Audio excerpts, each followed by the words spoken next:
Hello, good morning everyone. Welcome sa ating channel. ROTC, ibabalik na. Yan po ang pahayag ni Vice President Inday Sara Duterte Carpio. At ito ay nagdala ng maraming reaksyon sa mga Makabayan BLOC dyan po sa Kamara sa kanilang debate. At kung saan maraming mga netizens natin ang nag-react tungkol dito sa isyong ito na ang sabi, kayo ang tunay na salot ng bayan. Yan po ang galit na pahayag ng ating mga netizens sapagkat talagang hinahadlangan ng mga party list Makabayan BLOC yan po sa Kongreso ang pag-undergo ng ating mga kabataan sa ROTC. So, dahil dito ay si Senator Bato de la Rosa ay galit na nagsabi na kung bakit takot anya ang mga Makabayan BLOC na mga kabataan na mag-undergo ng ROTC. So yan, mga kababayan, ang sinabi ni Madam Chair, so legislation ang sinasabi ng DepEd. So ano po yung gusto nyong legislation para mapataas natin yung reading comprehension ng mga bata at saka yung mathematics and science abilities. So kasi itong ROTC talagang priority pa rin naman ito ng Marcos administration. So bakit ROTC? Bakit hindi yung para to answer the problem ng learning crisis na binanggit natin? Madam Secretary? Yes, opo. Primarily, na-mention po natin doon sa ating presentation, if the Department of Education is given the budget that it is requesting, we will be able to open more programs to address the learning problems of our students. So, initially po, lumapit na kami sa Pangulo at sinabihan ko po ang Pangulo na if you give me 100 billion, I will solve all the problems of basic education.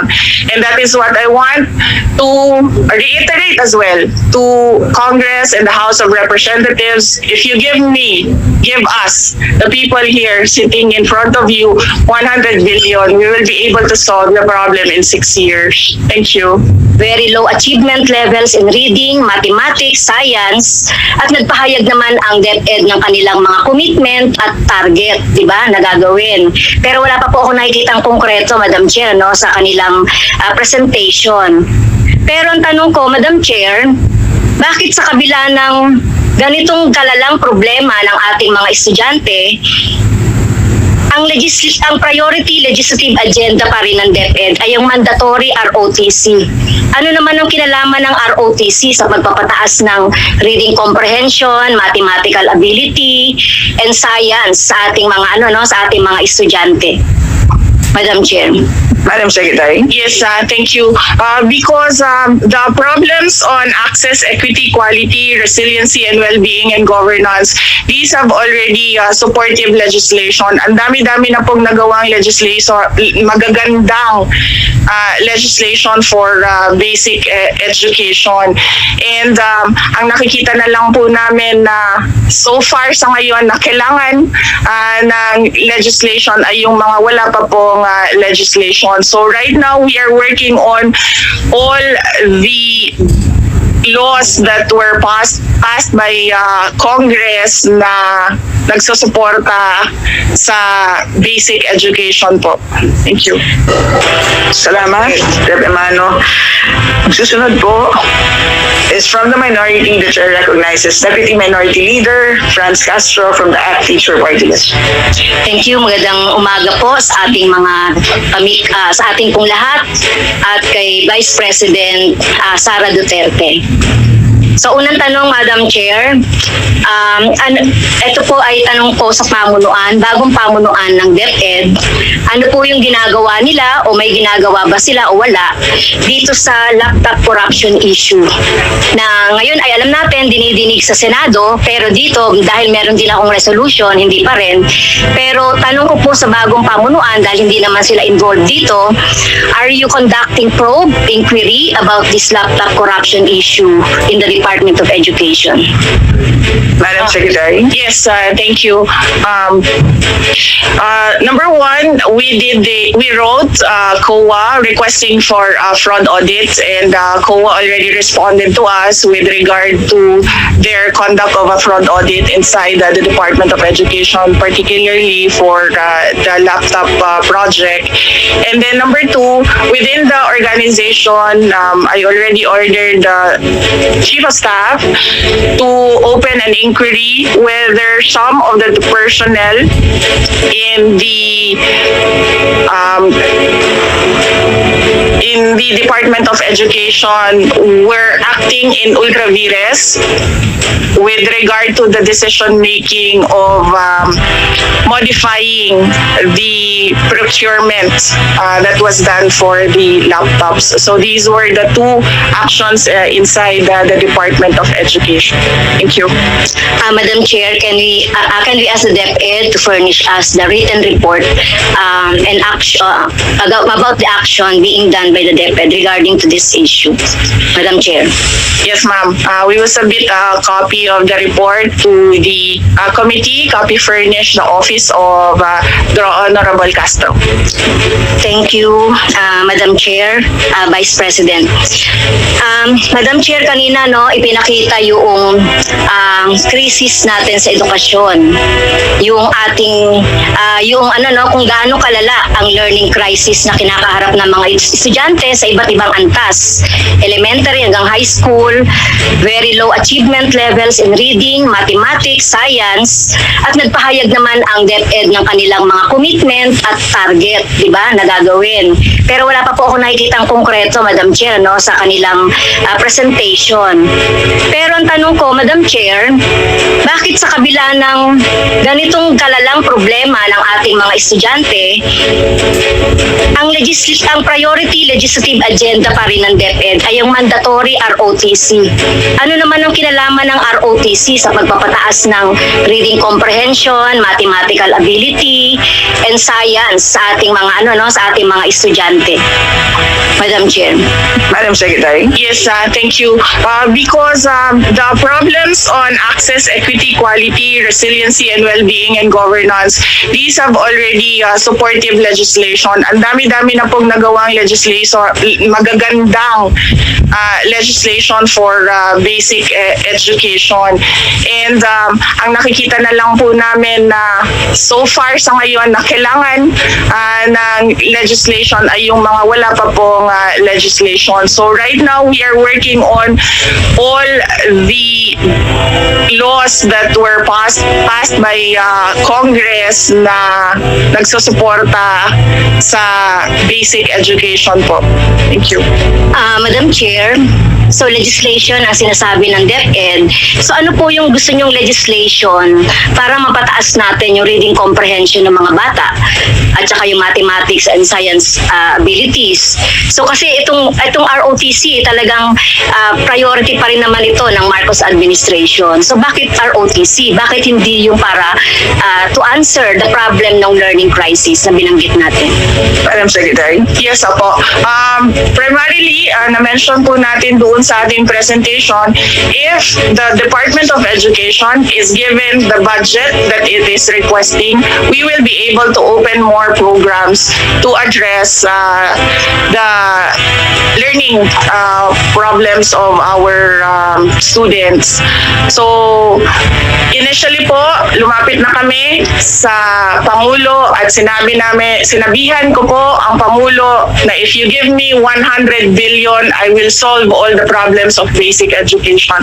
And that is what I want to reiterate as well to Congress and the House of Representatives. If you give us, the people here sitting in front of you, 100 billion, we will be able to solve the problem in 6 years. Thank you. Sana, Madam Chair, makita natin yung concrete, no, na mga solution ng DepEd. Pangatlo, Madam Chair, regarding naman ito sa mga teachers. Alam natin bakit hindi tayo nakakapag-encourage ng mga magagaling na teachers sa senior high school na katulad ng binanggit ng DepEd dahil nasa kababaan ng sweldo at saka yung mga benefits natin ay talagang hindi rin naman ganoon ka-enticing. Naniniwala po ba dito ang DepEd? We would like to request our USEC for the BHROD to present the wages, benefits, and emoluments of our teachers. Thank you. Yes, Rep. Castro.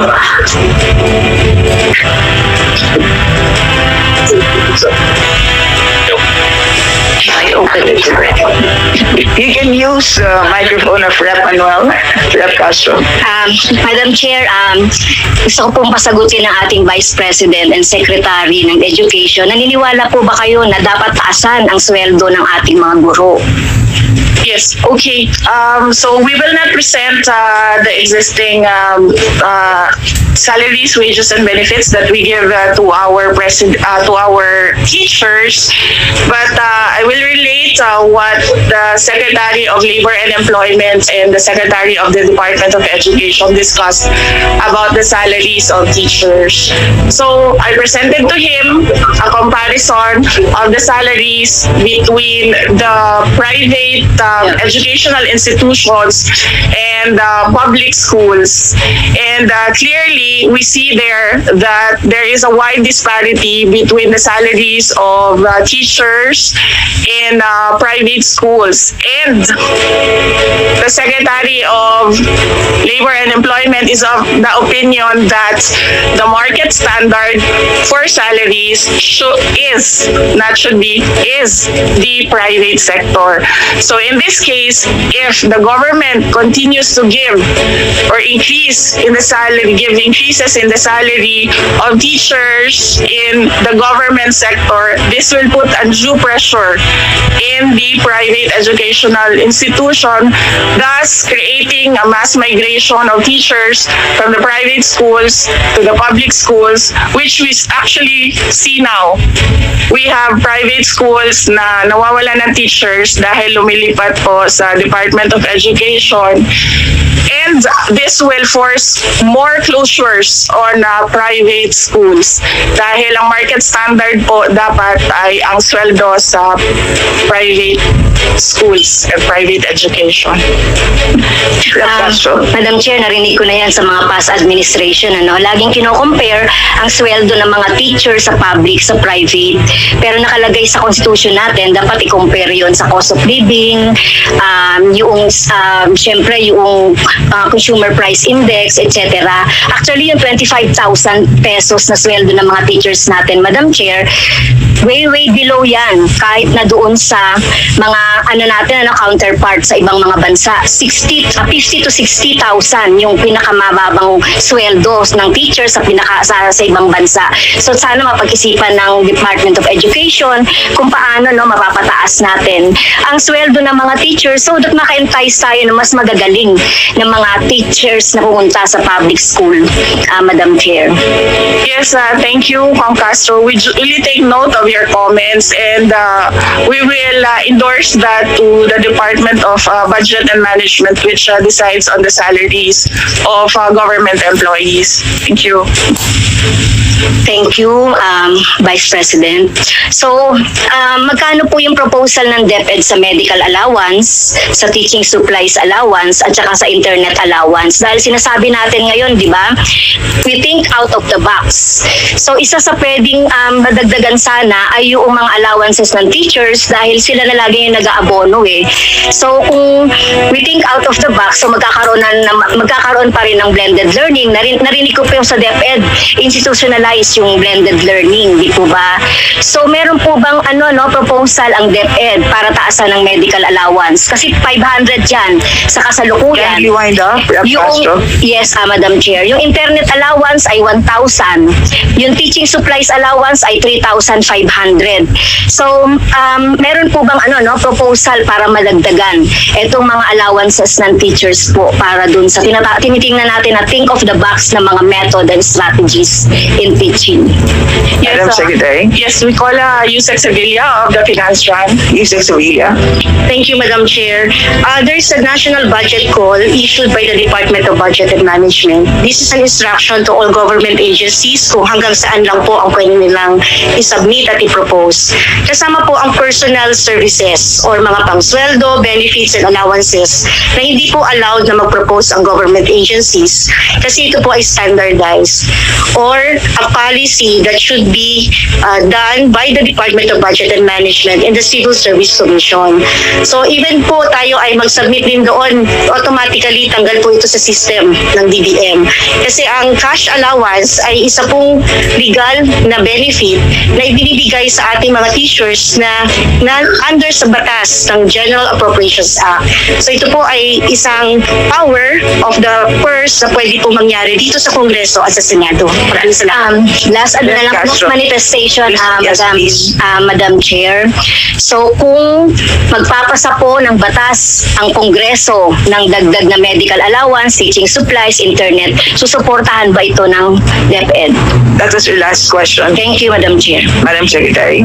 Yes, ma'am. Of course, we support all legislation that will help our teachers, and we request Congress as well that if there are legislations on this subject to include the budget, the appropriation, nakalakip po doon sa benefit na ibibigay sa kanila.